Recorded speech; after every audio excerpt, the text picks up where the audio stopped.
Phrasal verbs. If you have just started learning English, you have no idea what you're getting into. If you have been studying English, you know how incredibly useful they are. However, phrasal verbs are not the most exciting to study because it's a lot of memorization, learning what the word means and learning how to use the words. However, as you have probably seen, these words are incredibly common in everyday English and through conversation. In this video, I am going to teach you some common phrasal verbs, and I will show you 2 or 3 different ways that you can review them. The first way we are going to review phrasal verbs is by learning through context. I'm going to read a paragraph that includes several phrasal verbs for you to listen to. You can read about their meanings in the descriptions below or on the blog. And then you can practice these phrasal verbs by answering questions in the end. The first way is through context. Here we go. I felt a little under the weather yesterday, but my best friend was having a party, and it was for her engagement, so I had to show up. I knew I couldn't call it off, so I was just hoping I could get over this illness and drink to her upcoming wedding. The day of her party, I dressed up in the most beautiful dress, whipped up an appetizer to bring, and headed out the door.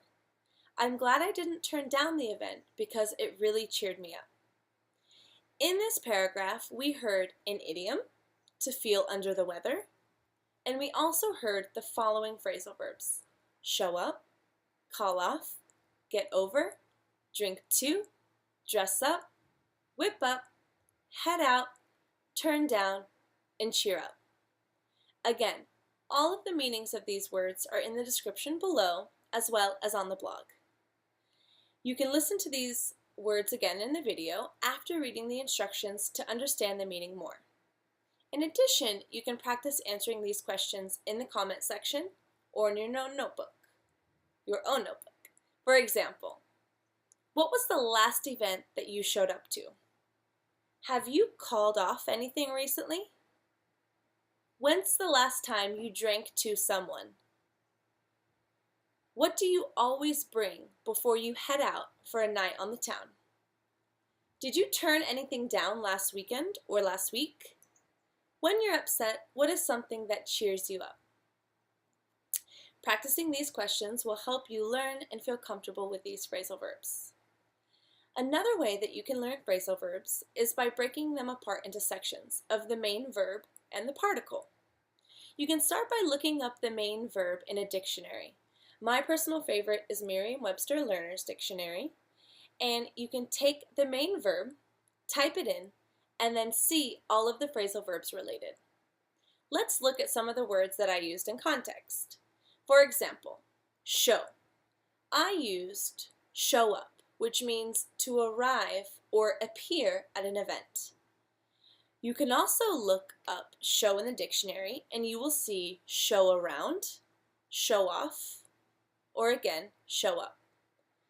This way, you will look at one word, show, and you will learn 3 phrasal verbs related.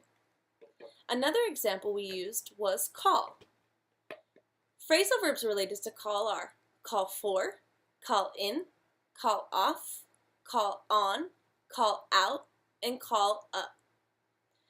Again, learning words by the main verb will help break it down into smaller parts, which will be easier to remember, easier to organize, and easier to learn. Another way you can practice is by writing. Look in your grammar book, look in a dictionary, or even buy a phrasal verb book. Look up different words that maybe you would find useful. Try to write them in sentences. Write a journal or write about what you did today. Write about what you did yesterday.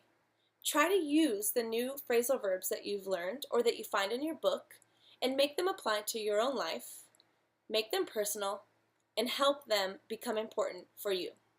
This way, you will learn what these phrasal verbs mean. Those are some tips for me to help you learn some phrasal verbs. You can find some more tips on the blog, and of course, any questions or comments you have, you can always ask me. Don't be shy.